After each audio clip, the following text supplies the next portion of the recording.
누가복음 오늘 8장 26절에서 39절입니다. 제가 가지고 있는 신약성경 105면에 있습니다.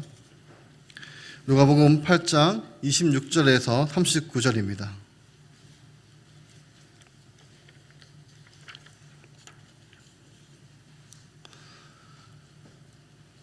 제가 먼저 읽겠습니다. 누가복음 26장 그들이 갈릴리 맞은편 가나사인의 땅에 이르러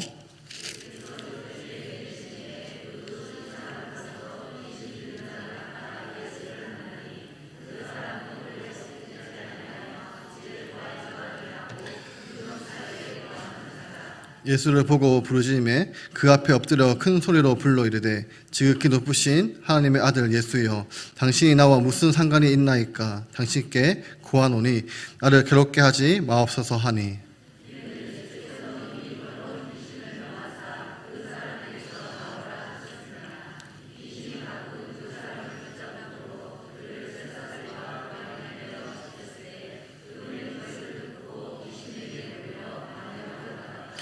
예수께서 네 이름이 무엇이냐 물으신즉 이르되 군대라 하니 이는 많은 귀신이 들렸음이라. 마침 그곳에 많은 돼지떼가 산에서 먹고 있는지라 귀신들이 그 돼지에게로 들어가 허락하심을 간구하니 이에 허락하시니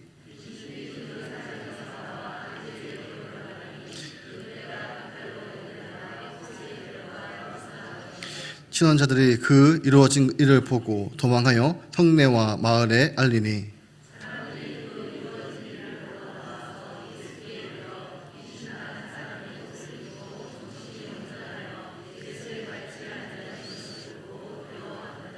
귀신 들렸던 자가 어떻게 구원받았는지를 본 자들이 그들에게 이르매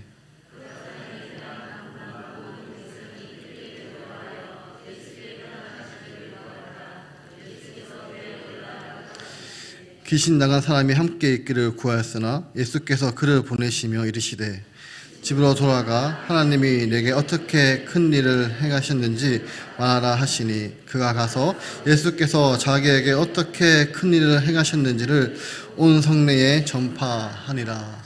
아멘. 오늘 본문 26절을 보시면 그들이 갈릴리 맞은편 거라사인의 땅에 도착했습니다. 지금 예수님과 제자들이 갈릴리 맞은편에 거라사인 땅에 도착했는데 혹시 여러분 25절 앞부분의 내용이 무엇인지 기억을 하시나요? 그렇습니다. 예수님과 제자들이 이제 배를 타고 다른 지역으로 가고 있는데 행선할 때에 큰 강풍을 만나게 되고 예수님께서 이 강풍을 잔잔하게 하셨습니다. 이제 풍랑을 헤치고 도착하는 곳이 이 거라사인 이 땅입니다. 그런데 여기서 우리가 기억해야 할 것은 지금 거라사인 땅은 이방화된 땅입니다.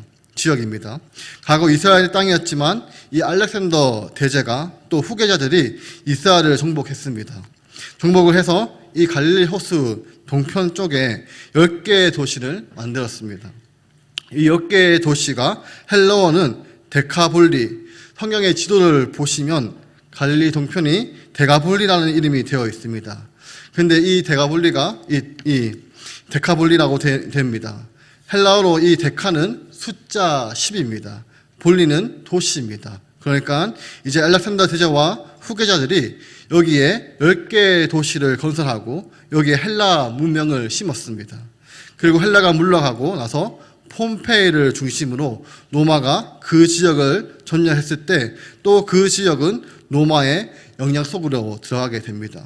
그래서 이 데카볼리는 원래는 가나안 땅이었지만 이제는 10개의 도시를 중심으로 그리스 로마 문화가 생기게 되고 여기에 많은 이방인들이 거주하게 되었습니다. 그래서 주민들은 100%는 아니지만 이 이방화된 지역, 갈릴리 호수 동편, 이 데카볼리 지역이고 거라사인은 그 10개의 도시 중에 하나입니다. 그래서 이 거라사인 땅이 이루어졌습니다. 지금 이방화된 지역에서 이제 27절을 보시면 누구를 만나게 되냐면 한 강인을 만나게 됩니다. 이 강인을 어떻게 소개하고 있습니까? 첫 번째, 귀신 들린 자 하나를 만나게 되었다라고 말씀하고 있습니다. 오늘 본문은 여러 번 이 사람을 가리켜 귀신의 영향 속에 있는 귀신 들린 자, 또 귀신 들렸던 자, 귀신이 나간 자, 이런 표현을 쓰므로 누가는 강조하고 있습니다. 그리고 이 두 번째는 그가 귀신을 들려서 어떠한 모습을 가지고 있는가. 20절 중반절을 보시면 오랜 시간 동안 그는 옷을 입지 아니했다라고 말씀하고 있습니다. 고대는 그렇고 지금 또 그렇지만 옷은 사람의 아름다움을 표현합니다. 그리고 사람의 정체성을 나타납니다. 그런데 그 옷을 벗고 다녔다는 것은 인간이 가진 모든 아름다움을 상실했다라고 또 포기했다는 것입니다. 그리고 그는 정체성을 잃어버린 사람이었다는 것입니다. 그리고 세 번째는 집을 거하지 않았습니다. 대신 어디에 거했냐면 무덤 사이에 거했습니다. 유대 사람들은 시신을 대부분 동굴 속에 넣었습니다. 예수님도 돌아가셨을 때 그렇고 동굴 안에 시신을 두었습니다.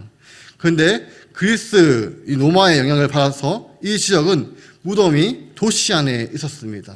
그것을 이 동굴 형태가 아니고 사람을 무덤을 만들게 되면 거기에 마치 집과 같은 모습을 하고 그 밑에다가 시신을 두고 거기 위에다가 위에 제단을 같은 것을 놔두고 죽은 자를 위해서 제물을 바칩니다.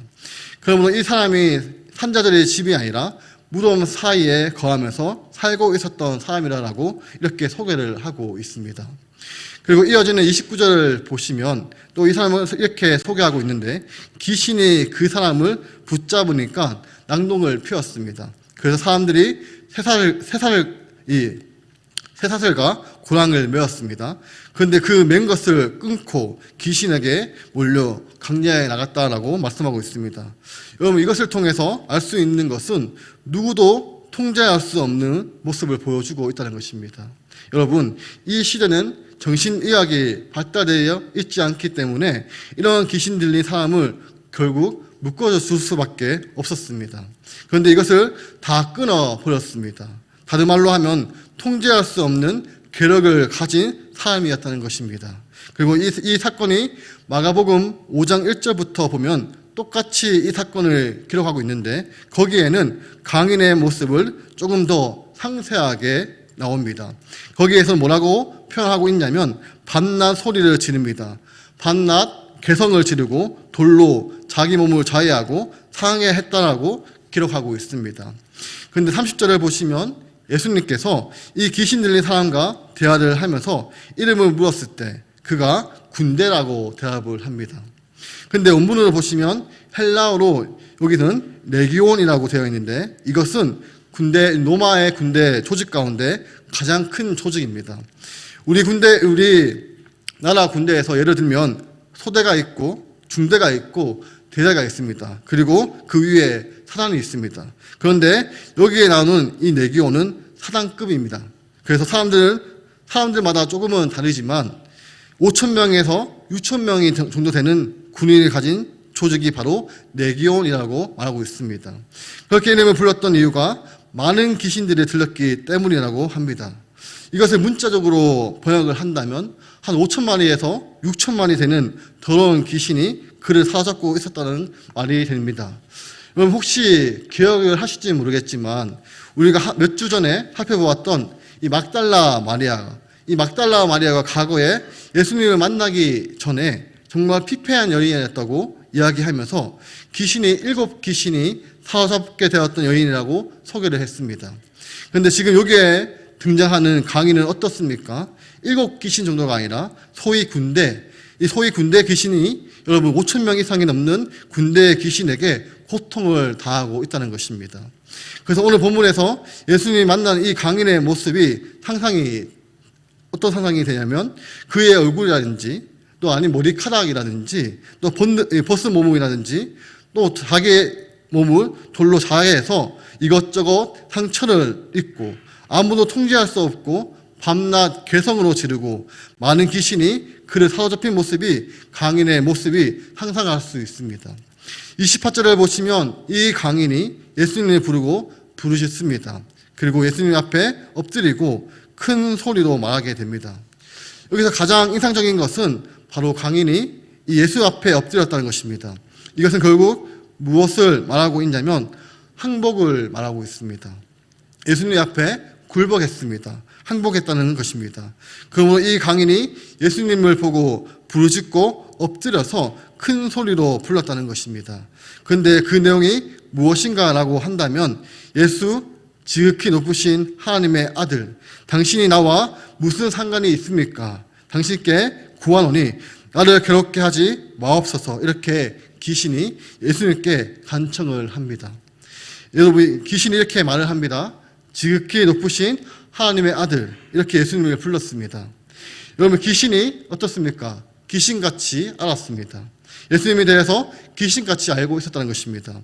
여러분, 우리가 지난주에 다루었던 예수님께서 이 풍랑을 잔잔하게 했을 때에 제자들이 뭐라고 했습니까? 그가 누구이기에 바람과 물을 명하여 순종하는가? 25절 후반절에 이렇게 질문을 했습니다.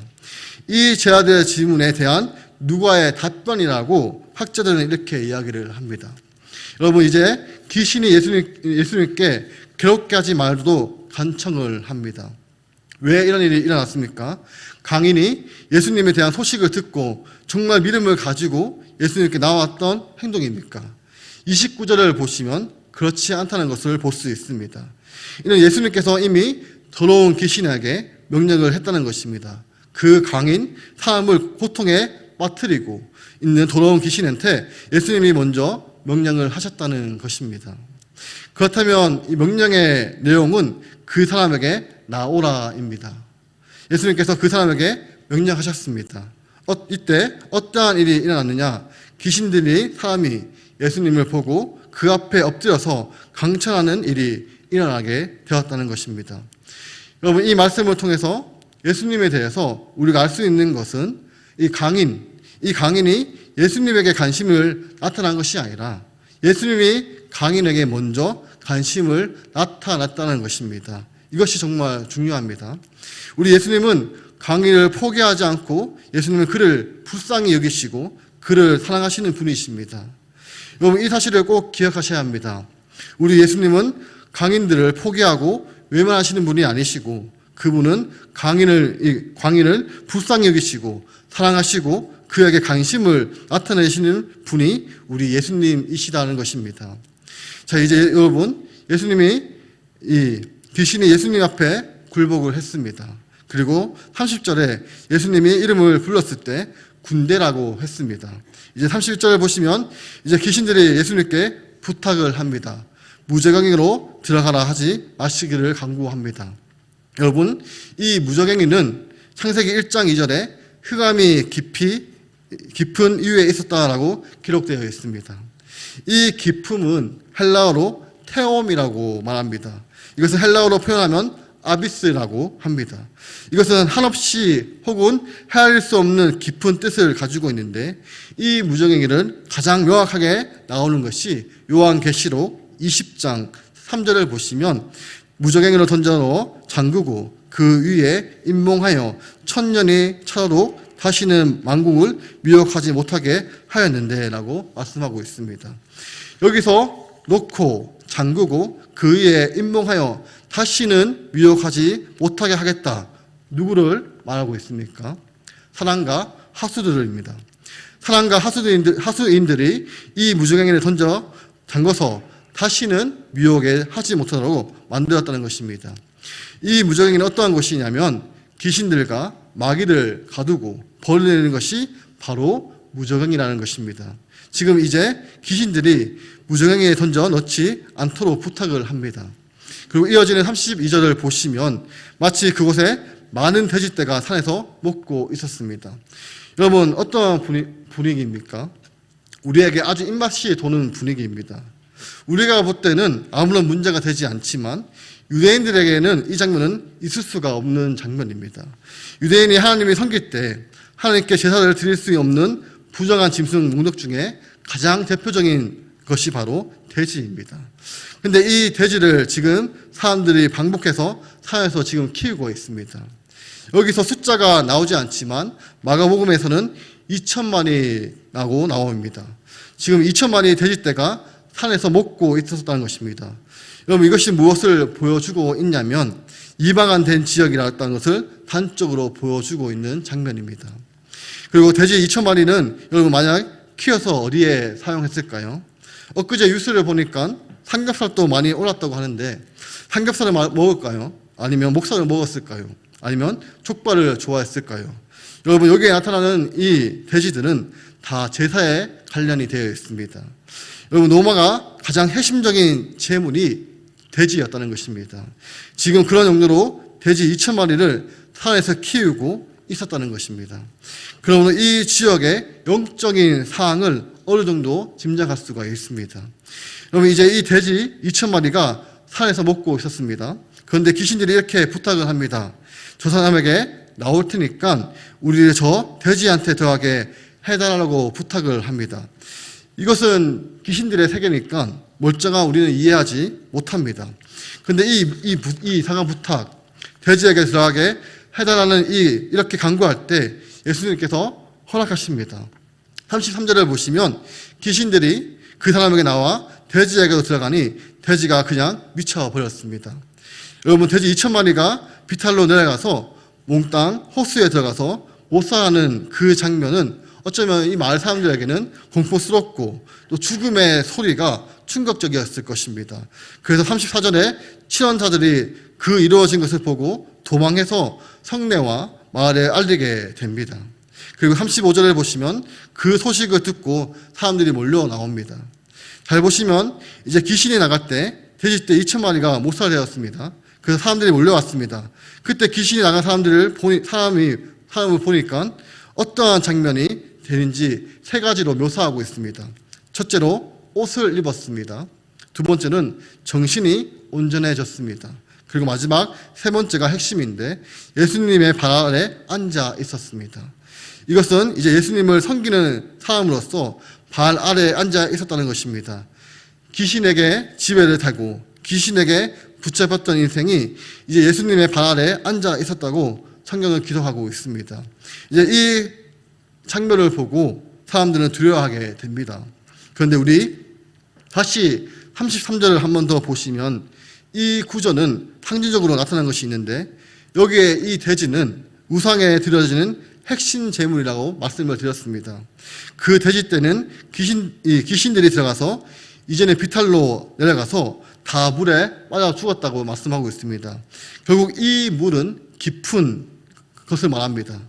이것은 부정한 동물 돼지 그리고 그 속에 들어간 소위 사단의 세력이 바로 예수님의 이름 앞에 무너져 내린 것을 우리에게 상징적으로 보여주는 것이라고 학자들은 이렇게 견해하고 있다는 것입니다. 그래서 이것을 예수님의 이름 앞에 사단의 왕국이 무너져 내리는 것을 상징적으로 보여주고 있다는 것입니다. 여러분 예수님은 강인을 사랑하시기만 하고 능력이 없으시는 분이 아니라는 것입니다. 예수님은 그 강인을 사랑하시고 불쌍히 여기셨지만 그분에게는 그를 사로잡고 있는 이 군대 귀신을 무너뜨릴 수 있는 능력을 우리 예수님은 가지고 계신다는 것입니다. 이제 이 사람이 옷을 입고 정신이 온전하고 예수님의 발 아래 앉아있는 사람으로 우리 예수님은 구원해 주셨습니다. 자, 이제 예수님은 그를 구원해 주셨습니다.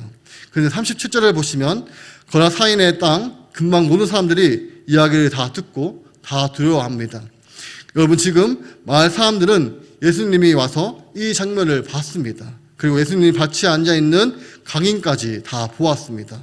그런데 37절 후반부에 보시면 이들은 결국 이 모든 것을 보고 무엇을 구했냐면 예수님 저를 도와주옵소서 저를 이렇게 요청한 것이 아니라 예수님을 떠나가시는 것을 구했다라고 이렇게 말씀하고 있습니다.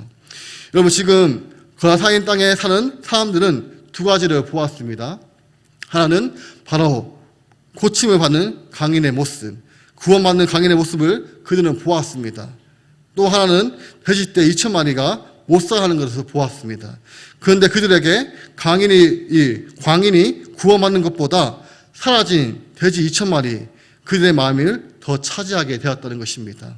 그래서 그들은 예수님이 일으킨 경제적인 손실을 보고 예수님을 떠나가기를 간청했다는 것입니다. 그리고 예수님은 그 간청을 받아들입니다. 그러면 이제 우리는 가지는 질문이 있습니다. 예수님이 이러한 사항을 예상하셨을 건데 왜 귀신의 요구를 들어주셨나? 그것은 아무리 미친 강인이라도 사람들은 그들을 멀리하고 버릴지라도 우리 예수님에게는 최소한 돼지 2,000마리보다 더 소중한 사람이었다는 것입니다. 여러분, 돼지 2,000마리를 예를 들어서 이 한 마리를 10만으로 잡고 계산하면 2억입니다. 이것은 최소한으로 했을 때 2억이라는 것입니다. 여러분, 우리 예수님은 누구시냐? 그를 얻기 위해서라면 돼지 2,000마리까지도 기꺼이 포기할 수 있는 그런 분이시라는 것입니다. 여러분, 강인이지만 예수님 앞에는 존귀한 사람이라는 것입니다. 2,000마리 돼지들을 물에 빠뜨리면서도 그 한 사람을 얻는 것을 주님은 조금도 아끼지 아니하셨다는 것입니다. 여러분, 우리 예수님은 오늘 이 말씀을 통해서 이 강인이 얼마나 귀한 사람인가를 우리에게 보여주고 계십니다. 이제 마지막 38절과 39장을 보겠습니다. 예수님이 떠나갈 때 귀신 나간 사람이 예수님과 함께 있기를 요청합니다. 그런데 예수님께서 허락하지 아니하시고 보냅니다. 그런데 보내시면서 39절에 이렇게 말씀하십니다. 집으로 돌아가라. 여러분, 오늘 말씀을 듣고 이제 집으로 다 돌아가시기를 바랍니다. 여러분, 매일 무덤 쪽에서 살고 있던 사람이 이제 집으로 돌아가게 되었습니다. 그러면 그 가족들도 서로 힘들었을 건데 이제 집으로 돌아가게 되었다는 것입니다. 그 다음에 두 번째가 하나님이 네게 어떻게 큰 일을 행하셨는지 말하라고 합니다. 정말 하나님이 너한테 얼마나 놀라운 일을 행했는지 가족들에게 말해라. 이렇게 가서 이제 귀신 들린 자는 순종을 합니다. 그리고 가서 예수님께서 자기에게 어떻게 큰 일을 행하셨는지 온 성내에 전파하게 됩니다. 여기서 나오는 전파하라는 단어가 앞으로 9장, 10장에 굉장히 중요한 단어로 나타납니다. 12제자들을 전도 여행을 보냈을 때, 또 70일 전도대를 파송하실 때에 예수님이 이 단어를 사용하셨습니다. 전파해라, 선포해라. 그런데 제자들보다 더 먼저 하나님이 행하신 놀라운 일, 예수님이 하시는 그 놀라운 일을, 그리고 예수 그리스도의 이름이 다니면서 선포했던 그 인물이 먼저 강인에게 예수님께서 주셨다는 것입니다. 여러분, 강인이 이제 어떠한 삶이 되었습니까? 사는 것 자체가 자기에게도 남에게도 고통이었던 인물이 이제 사람에게 생명의 길을 알리는 사명자로 그는 변화시켰습니다. 여러분, 여기에 나오는 강인은 우리 예수님이 불쌍히 여기시고 사랑하셨습니다. 그리고 예수님은 그를 구원할 능력이 있습니다. 예수님은 더러운 귀신을 못살시켰고 그를 구원해 주셨습니다. 마지막으로 예수님은 그 사람을 돼지 2,000마리보다 더 귀중하게 여겼습니다. 예수님께서 말씀하십니다. 사람의 생명이 천하보다 더 귀하다는 것을 생생하게 보여주셨습니다. 그리고 그 고통 속에 있던 그에게 생명의 길을 전하는 사명자로 예수님은 그를 세워주셨습니다. 여러분, 이 말씀이 우리에게 주는 교훈은, 우리에게 가장 큰 교훈은 아마 신앙생활을 하면서 내가 너무 초라하게 생각이 들고, 그래서 예수님이 나 같은 사람에게 관심이 있을까? 또 때로는 우리들에게 상황이 너무나 절망적이어서 하나님이라도 과연 내 상황을 구원하실 수 있을까? 여러분, 이런 질문이 생길 때마다 오늘 본문 말씀을 묵상하시기를 바랍니다. 그 이유는 예수님께서 우리들에게 이렇게 질문을 하십니다. 얘야, 너의 상황이 강인들보다 더 절망적이냐? 내가 강인을 불쌍히 여기고 사랑했다면 바로 우리를, 또 나를 불쌍히 여기시고 사랑하실 것이기 때문입니다. 또 그분은 강인도 구원하실 수 있는 능력이 있는 분이십니다. 그렇다면 우리들의 삶을 구원하실 수 있는 능력은 우리 예수님은 가지고 계십니다. 그리고 예수님은 강인을 귀하게 여기시는 것처럼 우리를 귀하게 여기신다는 것입니다. 강인에게 새로운 삶을 주셨는데 우리에게도 새로운 삶을 주신다는 것입니다. 여러분, 강인을 사랑하셨던 주님은 여전히 우리를 사랑하고 계십니다. 나아가서 우리를 힘들게 하는, 또 심각게 하는, 또 우리를 정말 어렵게 하는 강인 같은, 우리 최근에 우리 중고등부 아이들 중에 몇 명이 있는데 어쩌면 또 여러분 가정에서도 만날 수 있고 직장에서 만날 수 있고 우리가 살아갈 수 있는 이 삶에서 우리는 강인들, 누구도 통제할 수 없는 강인들을 만나게 될 때 그때 우리는 어떻게 해야 합니까? 우리는 통제할 수 없지만 예수님은 통제하실 수 있다는 것입니다. 여러분 꼭 기억하시기 바랍니다. 우리 예수님은 이 강인들을 통제할 수 있고 그리고 사랑하시고 귀하게 여기시고 구원하시고 새로운 삶을 주실 수 있는 분이 바로 예수님이십니다. 말씀을 정리하겠습니다. 저는 이 예수님 때문에 우리들의 삶 속에 강인이 누렸던 그 은혜를 우리도 함께 누리기를 원합니다. 우리를 힘겹게 하는 사람들이 있다 할지라도 강인을 살리신 예수님께서 그들에게도 또 우리에게도 하나님의 큰 일을 나타내셔서 우리들의 삶이 하나님의 큰 일을 경험하고 큰 일을 선포하는 예수 이름을 전하는 사망자로 살아가게 되기를 소망합니다. 기도하겠습니다. 하나님 아버지, 강인을 사랑하셨던 주님께서 우리를 사랑하심을 믿습니다. 우리를 구원하는 능력을 가지고 계시고 우리를 귀하게 여기시며 새로운 삶을 주실 수 있음을 믿습니다. 주님의 사랑과 주님의 능력으로 우리를 붙잡아 주옵소서.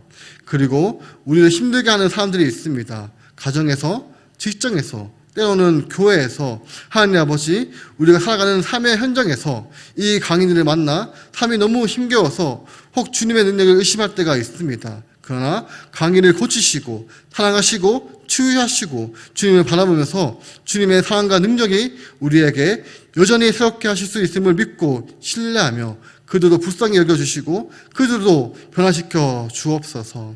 감사드리며 예수님의 이름으로 기도드립니다. 아멘. 이제는 주 예수 그리스도의 은혜와 하나님의 사랑하심과 성령님의 교통하심이 강인까지도 사랑하시고 구원하시고 새롭게 하시고 귀하게 여기시는 주님을 믿으며 살아가는 우리 구미동부교회 성도 위에 영원토록 함께 있을지어다. 아멘.